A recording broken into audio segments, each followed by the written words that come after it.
Bienvenidos al curso de redes de datos y sus protocolos. Hoy vamos a dar la clase número 11 de este curso. Hoy vamos a hablar del canal inalámbrico. Vamos a tratar de caracterizar los problemas que se presentan en este canal a través de modelos.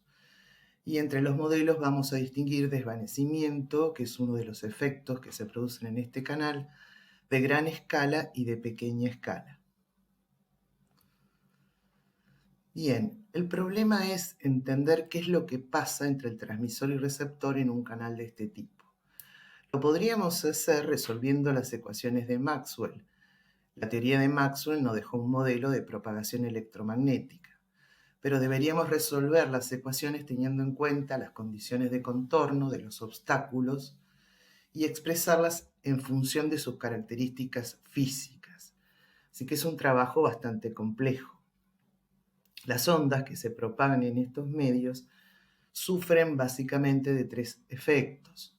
Son reflejadas, son dispersadas, efecto que se conoce como scattering, y difractadas, efecto que se conoce como shadowing, por paredes, el terreno, edificios y otros objetos intermedios entre el transmisor y el receptor.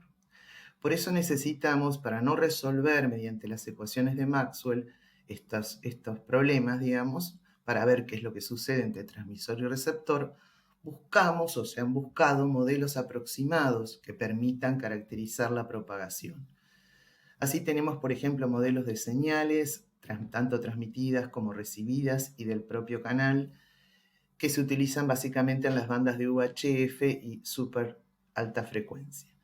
También podemos encontrarnos con modelos de propagación en el espacio libre, modelos de rayos. También existen modelos empíricos de atenuación. Algunos de los modelos de atenuación incluyen los problemas de shadowing. Y también vamos a ver modelos estadísticos para canales multicamino. Les comentaba recién los efectos de la reflexión que se da cuando entre el transmisor de un lado y el receptor de este otro lado, el frente de onda se encuentra con objetos de dimensiones grandes respecto de la longitud de onda y entonces se producen reflexiones. El efecto de oscurecimiento se da cuando entre el transmisor y el receptor hay obstrucciones grandes de dimensiones mucho mayores que lambda, sólidos, por ejemplo, una montaña, y entonces el frente de onda, si debe atravesarlo, va a sufrir de importantes problemas de atenuación. Por su parte, el scattering se debe a que haya en el medio del camino entre transmisor y receptor objetos pequeños, su dimensión de orden de la longitud de onda, por ejemplo, las hojas de los árboles, y entonces producen un efecto de multireflexión de la onda incidente. Decíamos que el fading o desvanecimiento producido por la combinación de todos estos efectos se puede dividir en fading de gran escala y de pequeña escala. El fading de gran escala se caracteriza por producirse en entornos donde los obstáculos son prominentes, grandes obstáculos, por ejemplo montañas y edificios. Entonces se dice que el receptor se ve oscurecido por esos obstáculos, digamos, porque la señal se atenúa un montón. Los modelos en este fenómeno proveen alguna manera de estimar las pérdidas en el camino entre transmisor y receptor en función justamente de la distancia que los separa. En general, estos modelos lo que pretenden es describir la pérdida promedio, pero también son más completos cuando definen de alguna manera la variación de la pérdida alrededor de la media. El fading de pequeña escala se da cuando la disposición entre transmisor y receptor es de tal manera que existen cambios dramáticos en la amplitud y la fase que llega al receptor de los múltiples caminos que llegan al receptor, que pueden deberse debido a pequeños cambios del orden de lambda en la separación en el espacio que hay entre transmisor y receptor. Entonces, este fading de pequeña escala se manifiesta de dos maneras, básicamente. La señal recibida se ve desparramada en el tiempo. Eso define dos clases de desvanecimiento, plano o selectivo en frecuencia, Y además existe la componente de movilidad entre transmisor y receptor. Al moverse uno con respecto al otro, se producen cambios en el canal, es decir, que se trata de un canal que es variante en el tiempo. Y la velocidad de cambio en las condiciones del canal hablan de lo que se llama rapidez de desvanecimiento.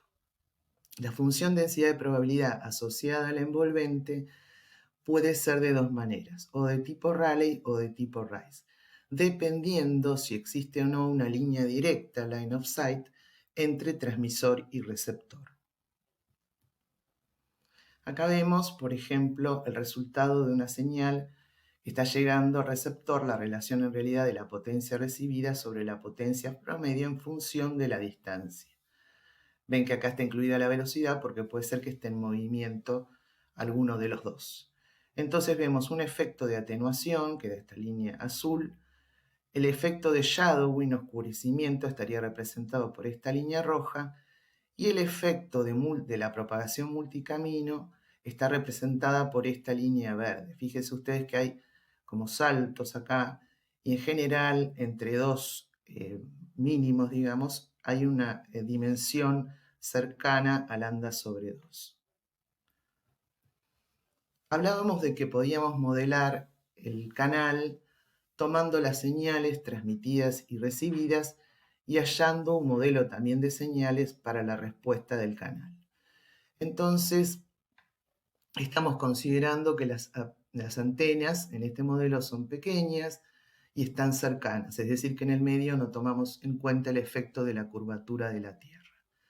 Entonces podríamos modelar una señal pasabanda, como esta que está acá, su componente fase y cuadratura, en lo que se llama un modelo de equivalente pasabajos, es decir, tratar la señal como la parte real de un producto, de una señal, que a su vez es una señal compleja, es decir, en forma fasorial, y un factor exponencial, por eso que depende de la frecuencia de la señal. Entonces esta señal compleja tiene dos componentes, uno real y otro imaginario, que se corresponden al componente en fase y la componente cuadratura de la señal pasabanda. A la señal U de t, que está acá adentro en la parte real, se la conoce como envolvente compleja o señal equivalente pasabajo compleja. Su módulo es el de la señal en sí y su fase también. Esta es una representación estándar bastante usada cuando el ancho de banda de la señal es mucho menor que la frecuencia de portadora. Si tomamos como CDT la respuesta al impulso equivalente pasabajos para el canal y RDT también la señal recibida expresado en el formato de equivalente pasabajos compleja, es decir, omega de t estaría representando la función del canal en banda base, podríamos decir que esa señal es la convolución entre la señal de entrada o el equivalente pasabajos de la señal de entrada y el equivalente pasabajos del canal. Esto para canales lineales invariantes en el tiempo.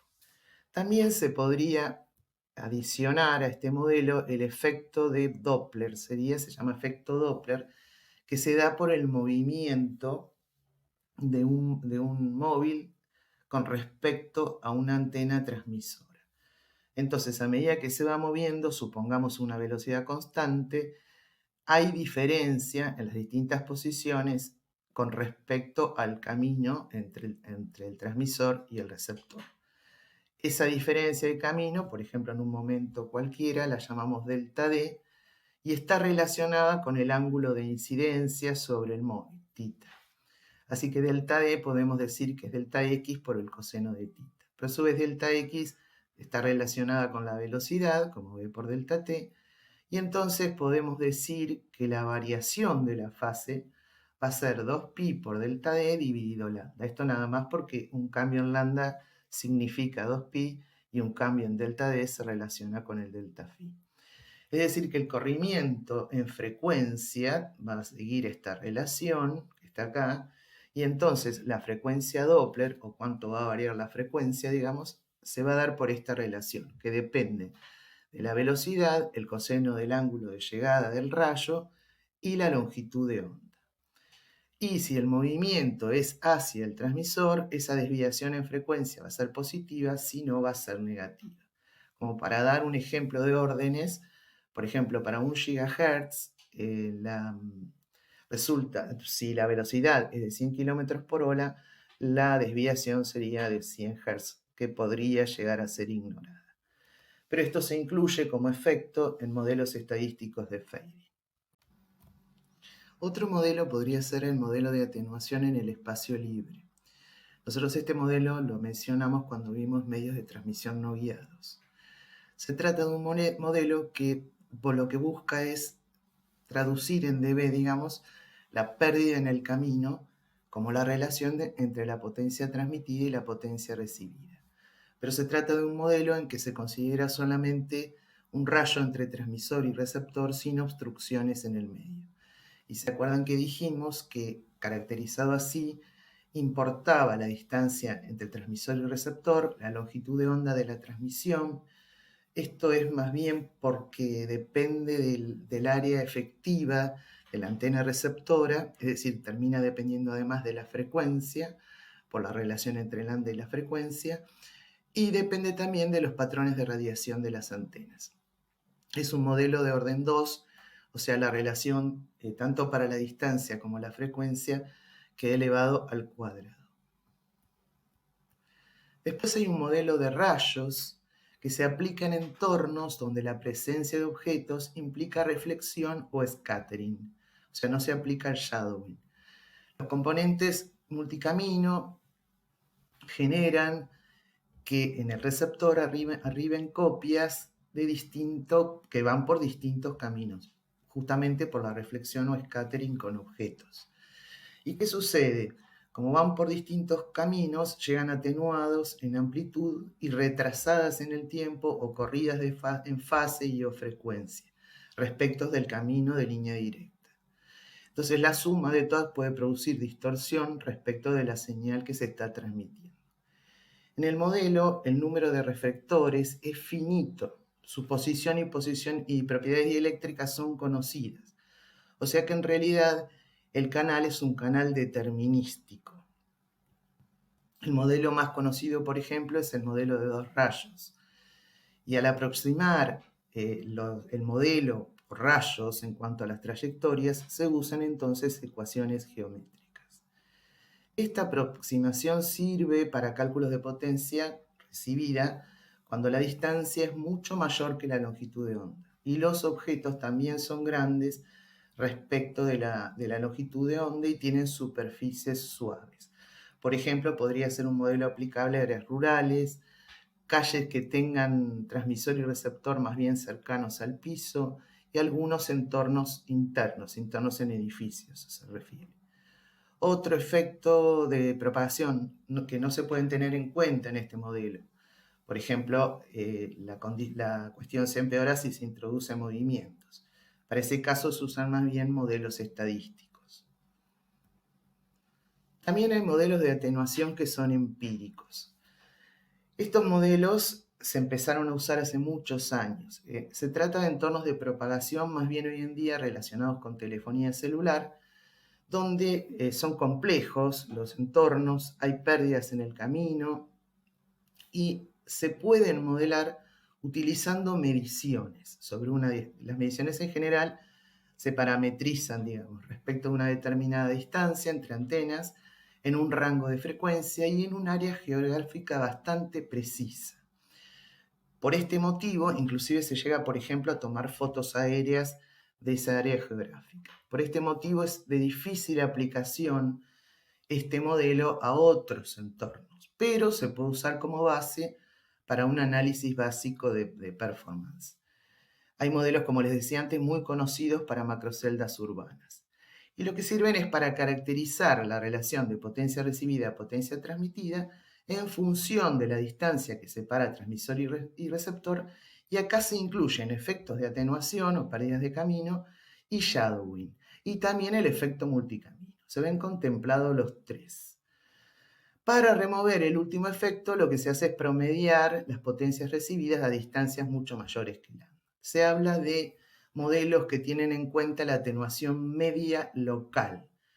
¿Por qué? Porque para que sean más precisos, digamos, se debe promediar sobre una misma medición y además contrastar y promediar sobre otros experimentos. Por ejemplo, si se está tratando de caracterizar un entorno que fuera la propagación en una ciudad, por ejemplo en Argentina, las mediciones se deberían repetir, por ejemplo, en Buenos Aires, en Rosario y en Córdoba, y luego promediar sobre todas ellas. Uno de los modelos más conocidos de atenuación empíricos es el de Okumura. En realidad fue el primero. Él estudió macroceldas urbanas en Tokio, en un entorno que iba de 1 a 100 kilómetros de distancia, en frecuencias de 150 a 1500 MHz y para antenas que estaban entre 30 a 100 metros de altura. Y de todas sus mediciones obtuvo lo que llaman curvas de atenuación media para terrenos irregulares. Fue Atta el que parametrizó el modelo de Okumura y obtuvo una relación de potencia promedio de pérdidas, digamos, proporcional a la relación de una distancia, de la distancia que separa transmisor y receptor, y de una distancia de referencia, que sería la distancia en el campo lejano de la antena, que es variable según el entorno. Por ejemplo, podría tomarse 1 kilómetro para grandes celdas o 1 metro si fuera algo interior a un edificio. A su vez, el coeficiente, fíjense, n, ya es dependiente del entorno. Si fuera, por ejemplo, el modelo de espacio libre, n valdría 2, o sea, si no hubiera obstrucción entre transmisor y receptor. Pero cuanto más grande es la cantidad de obstáculos, n aumenta. Interesa también, como les decía al principio, no solo obtener el valor medio de las pérdidas, sino interesa cómo es la variación alrededor de ese valor medio. Entonces, de ese estudio surge una relación que está escrita acá abajo, esta ecuación que está acá, donde la atenuación o la pérdida, digamos, se expresa en dB y queda en función. Esta es la transmisión en el espacio libre, pero para la distancia de cero, también expresada en dB. Esto es simplemente la ecuación de la pérdida media, pero expresada en dB, y esto es otra variable aleatoria. Entonces, si ustedes se fijan, esto sería, como les dije antes, el valor promedio de las pérdidas expresadas en dB. Este valor promedio se podría ver si ustedes graficaran la pérdida en dB en función de la distancia, para distancias mayores que de cero, simplemente como una recta con caída de 10n dB por décadas. N, les decía, el factor es función del entorno, de la altura de las antenas, de la frecuencia, y la distancia también, la distancia de referencia también es función del entorno. Se trata de un promedio, lo 10n logaritmo de d sobre d0 es un promedio, no es para una comunicación particular. Por eso es que es necesario entender el asunto de la variación alrededor de la media. A pesar de que la distancia entre transmisor y receptor puede ser la misma d, pero la diferencia va a estar en el entorno. Por eso es que interesa. Para una distancia constante, esta variable aleatoria, LP en dB, es una variable con distribución log normal. Una distribución log normal se da cuando, si se saca el logaritmo de la variable a la que está asociada a la distribución, resulta en una otra variable aleatoria de distribución normal. Entonces, necesitamos de alguna manera corregir en base al entorno esta variable aleatoria. Y lo hacemos con otra variable aleatoria que se denomina x sigma, también expresada en dB, que en realidad se trata de una variable aleatoria gaussiana que tiene valor medio nulo y desviación sigma, y que también depende de la distancia entre transmisor y receptor y del entorno. O sea, que la pérdida en dB y esta variable x sigma son dos variables aleatorias. Y hay que elegir x sigma bien, digamos, para tener en cuenta todas las condiciones que pueden estar afectando a otro lugar, digamos, a otro entorno. Y bueno, puede ser que x sigma llegue a variar entre 6 a 10 dB, también se lo saca de manera empírica, digamos, para el entorno apropiado para corregir el modelo original. Bien, Ahora nos restan ver los modelos estadísticos del canal multicamino. Se trata del modelo de un canal aleatorio cuya respuesta al impulso va a variar en el tiempo. Por eso se necesita una caracterización estadística del canal. Si se transmite un único impulso, podría suceder el efecto de que se reciba un tren de impulsos. Y eso está totalmente relacionado con la presencia de caminos múltiples. Es decir, se habla de un desparramo en el tiempo de la señal recibida. Se refiere, este desparramo se mide como un retardo entre el arribo del primer pulso hasta la llegada del último componente. Y se lo denomina ese tiempo retardo en exceso. Si el retardo en exceso es menor que la duración de un símbolo, entonces no es tan significativo, pero en el caso opuesto puede llegar a producir una gran distorsión. Este efecto se ve empeorado por el propio movimiento de los protagonistas de la comunicación. Acá vemos, por ejemplo, cómo la transmisión de un impulso en un instante t0 puede generar el desparramo del mismo, o en otro instante, como el canal varía con el tiempo, generar un tren de impulsos. Lo mismo pasa en otro instante. Y estos instantes se podrían pensar también como uno de los protagonistas de la comunicación en movimiento si esa velocidad se considera constante. Bueno, ¿cómo va a ser la respuesta al impulso del canal variante en el tiempo? Vamos a utilizar lo que llamamos el equivalente pasabajos, porque es más fácil desprenderse de la frecuencia, digamos. Entonces recordemos que una señal pasabanda la podemos expresar como aparece en la diapositiva. A su vez, la señal recibida se puede llegar a expresar de esta manera. Como la sumatoria desde n igual 0 hasta n, cierto número de caminos, que como vemos es variante en el tiempo, donde para cada camino se produce un retardo relacionado con el retardo propio de ese camino, también variante en el tiempo, una atenuación, también variante en el tiempo, y alguna diferencia de fase por el propio retardo o por efecto Doppler. Entonces, podríamos aclarar que la frecuencia de Doppler, ¿se acuerdan la expresión que vimos antes? Esta que está acá. Entonces el ángulo relacionado con el corrimiento Doppler se podría expresar de esta manera. Lo que sucede es que tanto la atenuación de camino, por más que varía con el tiempo, como el ángulo relacionado con el corrimiento Doppler, como el retardo de cada camino, son procesos aleatorios, estacionarios y ergódicos. Estacionarios, ¿se acuerdan que la PDF no varía en el tiempo? Y ergódicos, que es lo mismo tomar los promedios en el tiempo que los promedios en el ensamble. Podríamos englobar, digamos, todas las fases, ya sea por corrimiento Doppler o por el propio retardo del camino, en una única fase, y entonces la expresión anterior de la señal recibida la podríamos simplificar de esta manera. Por su parte, la atenuación, el coeficiente alfa sub n para cada camino, solo depende de la atenuación y de los problemas del shadowing. En cambio, la fase depende del retardo y el efecto Doppler, pero son procesos aleatorios independientes. Entonces podríamos encontrar una respuesta del canal que llamamos variante en el tiempo, porque así lo es, y la vamos a designar con esta expresión C de tau y t, significando que es la respuesta del canal en un tiempo t a un impulso transmitido en el tiempo t menos tau. Lo designamos de esta manera para tener una relación apropiada con un canal invariante en el tiempo.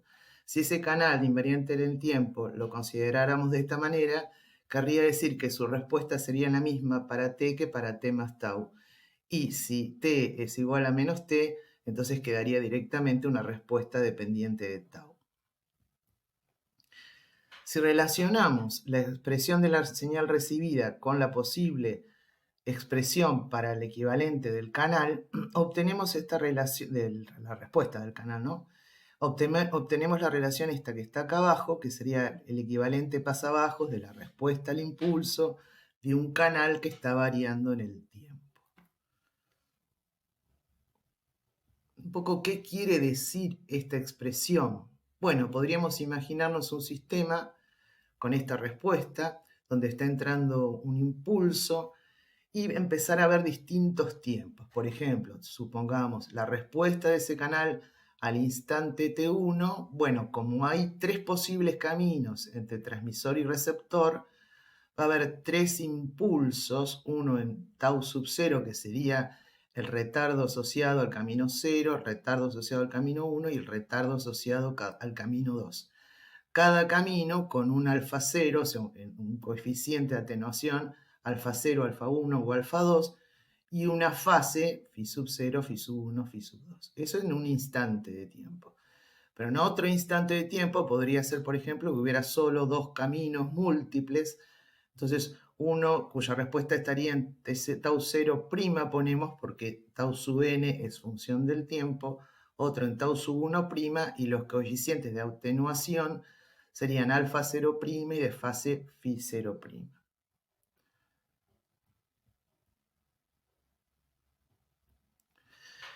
Entonces, para hacer alguna cuenta, por ejemplo, en entornos internos en alta frecuencia, por ejemplo 2.4 GHz, la componente esta de fase va a variar en 2π cuando el tiempo varíe en función inversa a la frecuencia de portadora. Esto nos da un número cercano a los 0,42 nanosegundos, que equivalen a 12,5 centímetros. ¿Esto qué quiere decir? Que dos componentes que varían en sus respectivos caminos en 6,25 centímetros van a llegar en contrafase generando un desvanecimiento. A su vez, tenemos que pensar que el desparramo en el tiempo varía en el tiempo, lo que hace que esto sea una variable en realidad aleatoria con valor medio y desviación que se pueden obtener, van a ver ustedes, a partir del perfil de potencia de respuesta del canal. Si ese retardo, se llama también retardo en exceso o desparramo en el tiempo, es menor que el tiempo que dura un símbolo de la señal transmitida, se dice que el modelo de fading es de banda angosta. Y si es mayor, se dice que es de banda ancha. Por su parte, si consideramos el efecto Doppler también para 2.4 GHz y el caso de un peatón alejado caminando a razón de 1 metro por segundo, eso produciría un corrimiento en frecuencia del orden del 8 Hz en el peor de los casos. En tanto que si se trata del mismo ejemplo, pero lo que se está moviendo es un auto a 33 metros por segundo, bueno, ese corrimiento ya sería de 264 Hz. Entonces vamos a estudiar el fading de pequeña escala, teniendo en cuenta la respuesta que habíamos visto antes del canal, pero vamos a ponerle alguna limitación. Este modelo de pequeña escala considera que las antenas tienen una trayectoria limitada, es decir, que de ese modo se quita de encima el efecto de gran escala, simplificando el modelo.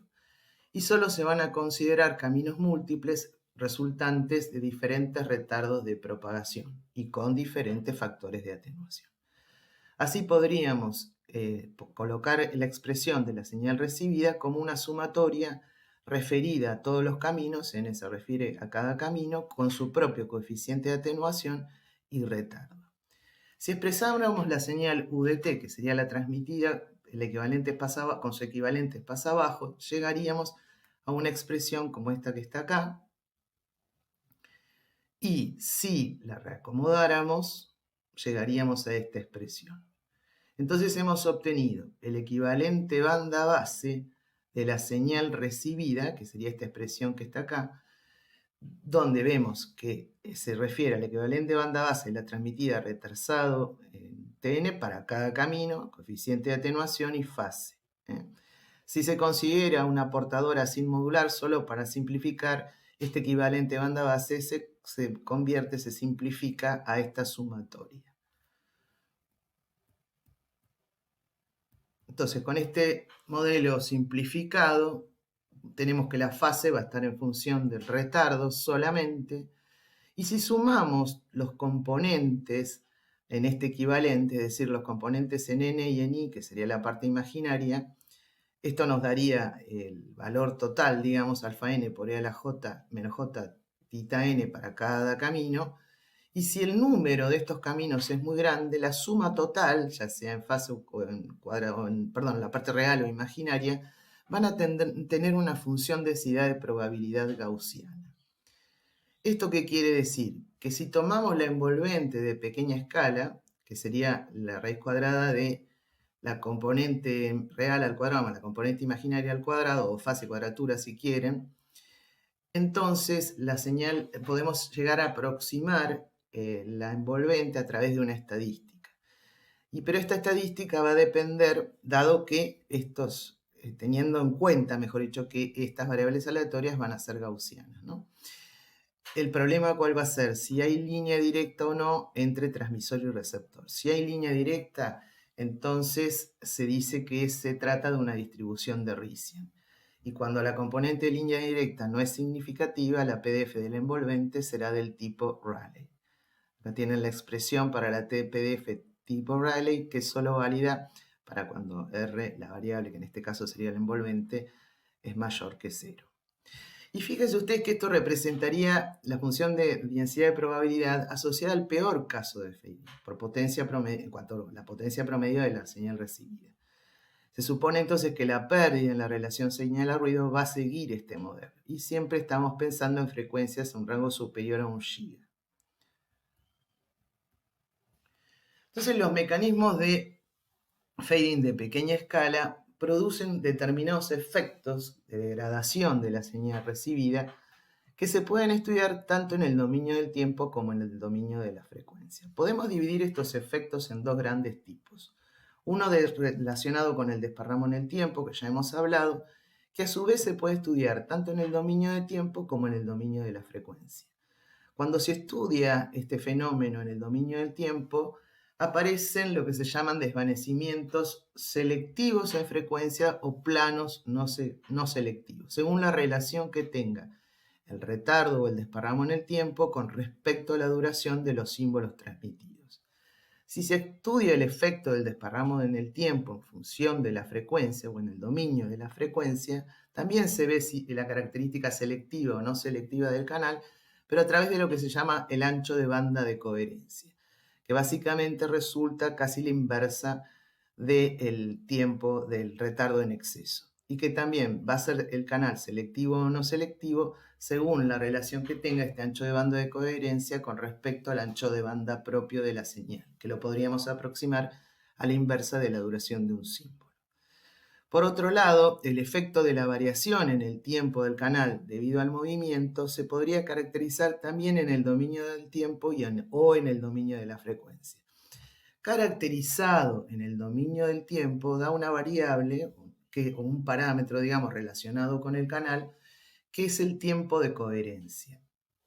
Este tiempo va a definir si el fenómeno de fading es rápido o lento cuando se lo compare con el tiempo de duración de un símbolo, porque, digamos, representa el tiempo en que el canal está estable, en cierto modo. Si el mismo mecanismo se estudia en el dominio de la frecuencia, también veremos un efecto de desvanecimiento rápido o lento según una frecuencia de desviación y la relación que esa frecuencia de desviación tiene con el ancho de banda de los símbolos transmitidos.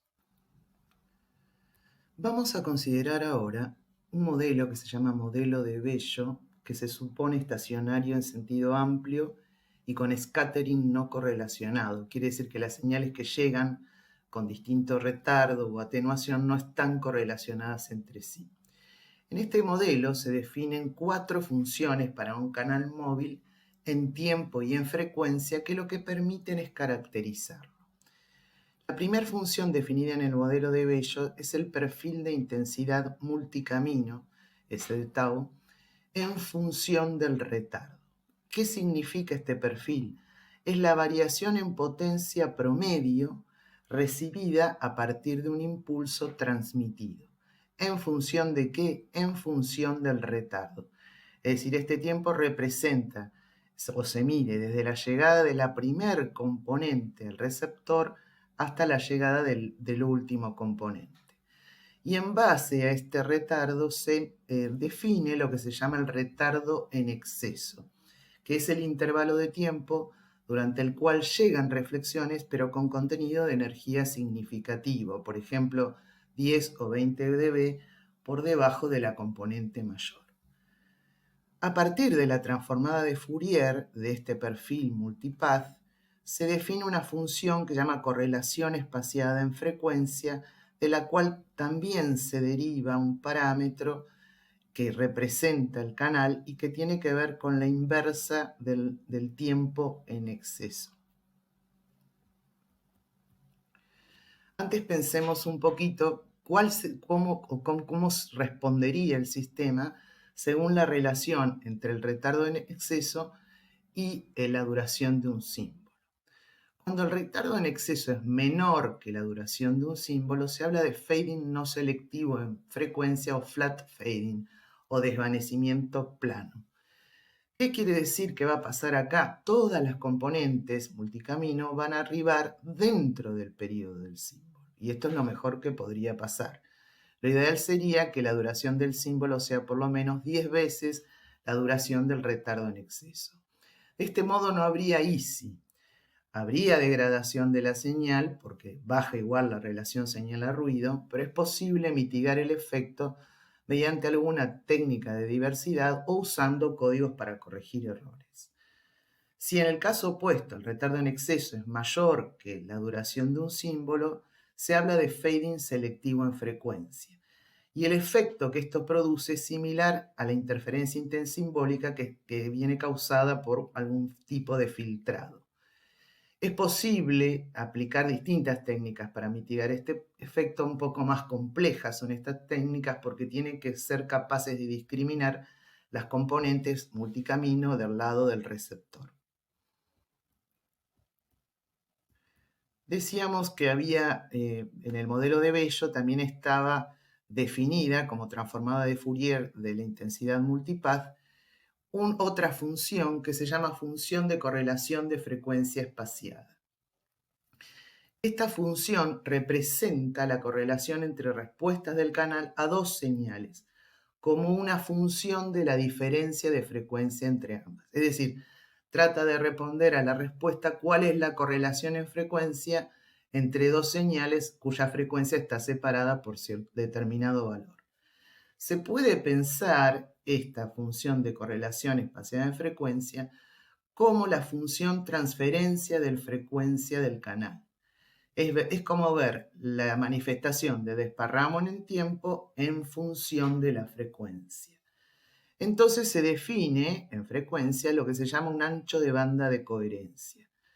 ¿Por qué? Porque dentro de este ancho de banda todas las componentes de frecuencia de la señal sufrirán desvanecimiento en simultáneo o si no, no lo van a sufrir. El ancho de banda de coherencia de ganancia se supone que es de ganancia constante y de fase lineal. También habría que aclarar que debido a que el retardo en exceso puede presentar el mismo valor para canales que son diferentes, con diferentes perfiles, a veces es preferible trabajar con la desviación de ese retardo. Pero como decíamos, siempre una relación de proporcionalidad inversa entre el ancho de banda de coherencia y el retardo en exceso.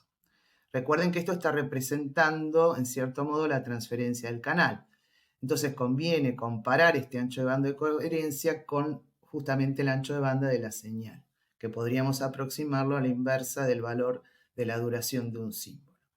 Si ese ancho de banda de coherencia es menor que el ancho de banda del canal, entonces se habla de fading selectivo en frecuencia, porque va a haber un ancho de banda de la señal que va a corresponder al ancho de banda de coherencia donde el canal responde de diferente manera. En cambio, si el ancho de banda de coherencia es mayor que el ancho de banda de la señal, se habla de fading no selectivo en frecuencia. Es decir, sobre todo el ancho de banda de la señal, entonces se va a producir el mismo efecto de degradación. Va a haber una degradación en la relación señal a ruido, y esto en definitiva, la relación entre el ancho de banda de coherencia y el ancho de banda de la señal va a indicar un límite superior de velocidad de la propia señal sin que haya que intervenir con algún tipo de técnica de ecualización. Por otra parte, otra función que se define en este modelo es la función dual de la que recién acabamos de ver. Acabamos de ver la función correlación espaciada en frecuencia, pero también se define una función correlación espaciada en el tiempo. Y se trata de la variación en el tiempo debida al propio movimiento. Lo que especifica esta función es la correlación entre la respuesta del canal a una única señal que se transmite en un instante y la respuesta a la misma señal transmitida en un instante posterior. Es, como dijimos, la función dual del anterior, y lo que define es un tiempo de coherencia, que es una medida de tiempo en el que se espera que el canal permanezca invariante. Si no hubiera movimiento, por ejemplo, había alta correlación. En definitiva, lo que mide es lo que se llama la rapidez del fading. Si el tiempo de coherencia es mayor que la duración de un símbolo, se habla de fading lento. Es decir, hay una degradación, baja la relación señal-ruido, pero no es tan grave como si el canal varía dentro de la duración de un símbolo, que es el caso de fast fading cuando el tiempo de coherencia es menor que la duración de un símbolo. O sea, el canal está variando sus condiciones durante la transmisión de un símbolo. Eso daría un efecto similar de distorsión a la interferencia intersimbólica. Además, se reduce la relación señal-ruido y aumenta la probabilidad de error. Entonces empiezan a haber problemas de sincronismo y dificultades en las definiciones al momento de diseñar los filtros adaptados. Como vemos, esta función de correlación en el tiempo espaciada tiene también una transformada de Fourier que se llama densidad espectral de potencia Doppler. Como decíamos, la densidad espectral de potencia Doppler es una función que muestra la manera en que una única frecuencia, que sería un impulso en el espectro, una sinusoide pura, es desparramada en frecuencia cuando atraviesa el canal. Sería la función dual de la intensidad multipath. Y mide entonces la magnitud del corrimiento en frecuencia. Recuérdense que por efecto Doppler es proporcional a la velocidad. Aunque de este modo, esta función lo que está midiendo es la restricción en cuanto al límite de velocidad del movimiento. Entonces, si esta desviación es mayor que el ancho de banda de la señal, se habla de fast fading o rápido. Y si es menor, de fading lento. Y lo que se pretende en cualquier diseño es que el ancho de banda de coherencia sea mayor que el ancho de banda de la señal y este a su vez mucho mayor que la frecuencia de desviación. Vamos a presentar un ejemplo como para ver en qué orden pueden estar estos parámetros. Supongamos un móvil en movimiento a 1,2 km por hora, sería una persona. Vamos a tomar la banda de 2.4 GHz, calculamos la longitud de onda, 12,5 centímetros, y por corrimiento Doppler tendríamos un corrimiento de alrededor de 2 Hz. La estimación del tiempo de coherencia es la inversa de la desviación, es decir, que el canal permanecería estable durante 378 milisegundos. Por ejemplo, en una trama Wi-Fi que está en esa banda, en 2.4 GB, debemos diseñar el esquema de tal manera que durante la transmisión de una trama el tiempo de transmisión sea menor que el tiempo de coherencia. Por ejemplo, a 11 megabits, que es la capa física más baja de 802.11, que serían las redes LAN Wi-Fi, ese tiempo de transmisión nos da en el orden de 1.09 milisegundos. Entonces, mucho menor, digamos, que los 378 milisegundos de tiempo de coherencia que estamos estimando. Por otro lado, habría que ver cuál es el retardo en exceso máximo. Entonces, podríamos suponer un entorno que pudiera tener líneas de 20 metros o 150 metros según los objetos, y entonces calcularíamos un retardo en exceso mínimo y un retardo en exceso máximo y tomaríamos la diferencia entre los dos. Podría ser una estimación de retardo en exceso o podríamos tomar un promedio. En este caso, 433.3 nanosegundos. Bueno, en este cuadro dejo un resumen de todas las funciones de Bello perfil de intensidad multipath, correlación de frecuencia espaciada, correlación de tiempo espaciado y densidad espectral de potencia Doppler, y los efectos que puede producir si se comparan el retardo en exceso de la señal con la duración de un símbolo, el ancho de banda de coherencia con el ancho de banda de la señal, el tiempo de coherencia con la duración de un símbolo y la frecuencia de desviación con respecto al ancho de banda de la señal. ¿Cuál sería el objetivo? Bueno, obviamente que al haberse empeorado tanto el canal respecto de lo que sería un canal blanco gaussiano, cuya curva de probabilidad binaria de error vemos acá, el fading, que es selectivo en frecuencia, o el rápido, va a presentar una curva de error la peor de todas, en tanto que el fading plano o lento va a presentar una curva más cercana a la del ruido blanco gaussiano. Así que en este caso lo que hay que tratar es, si estamos en el caso de un fading selectivo en frecuencia o rápido, digamos, tomar medidas para poder bajar la curva, acercarla a lo que sería un fading plano o lento, y a partir de allí también aplicar otras técnicas para tratar de acercar las curvas de probabilidad binaria de error a la respuesta de un canal blanco gaussiano. En la siguiente clase vamos a empezar a ver las redes Wi-Fi que se rigen bajo el estándar IEEE 802.11.